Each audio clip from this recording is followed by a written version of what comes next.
మేడ్చల్ పరిధిలో పోలీసులు మెరుపు దాడులు నిర్వహించారు. కల్తీ నాణ్యత లేని ఆహార పదార్థాలపై ఎస్ఓటీ పోలీసులు కొడా జులిపించారు. మేడ్చల్ మార్కెట్లోని కృష్ణా బేకరీపై దాడులు చేసి కీలక విషయాలను గుర్తించారు.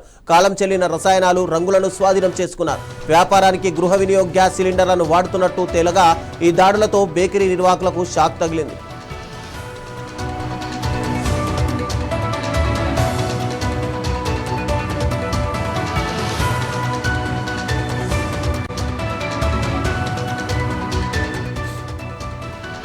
మేడ్చల్ మార్కెట్లో ఉన్న కృష్ణా బేకరీ, దాని తినుబండారాల తయారీ కేంద్రంపై కుత్బుల్లాపూర్ ఎస్ఓటీ పోలీసులు జూన్ 29, 2026న ఆకస్మిక దాడులు చేశారు.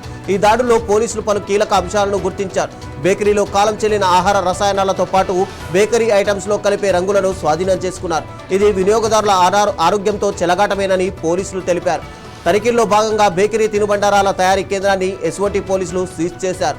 వ్యాపార అవసరాలకు వాడాల్సిన కమర్షియల్ గ్యాస్ సిలిండర్లకు బదులుగా గృహ వినియోగానికి ఉద్దేశించిన డొమెస్టిక్ గ్యాస్ సిలిండర్లను ఉపయోగిస్తున్నట్టు కుత్బుల్లాపూర్ ఎస్ఓటీ బృందం గుర్తించింది. ఈ నిబంధనల ఉల్లంఘన కిందకు వస్తుందని పోలీసులు స్పష్టం చేశారు. కుత్బుల్లాపూర్ ఎస్ఓటీ ఎస్ఐ రాజేష్ ఫిర్యాదు మేరకు మేడ్చల్ పోలీసులు కృష్ణా బేకరీ నిర్వాహకులపై కేసు నమోదు చేశారు.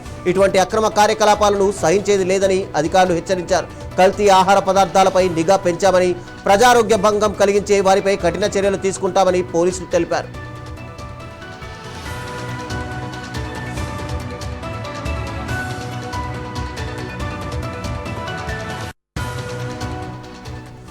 ఈ ఘటనతో మేడ్చల్ ప్రాంతంలోని ఇతర బేకరీ యజమానుల్లోనూ ఆందోళన మొదలైంది. తనిఖీలు ముమ్మరం చేయాలని ప్రజలు కోరుతున్నారు. కల్తీ వ్యాపారాలపై ఉక్కుపాదం మోపడానికి పోలీసులు సిద్ధంగా ఉన్నారు. మరి ఈ కేసులో తదుపరి విచారణ ఎలా సాగుతుంది?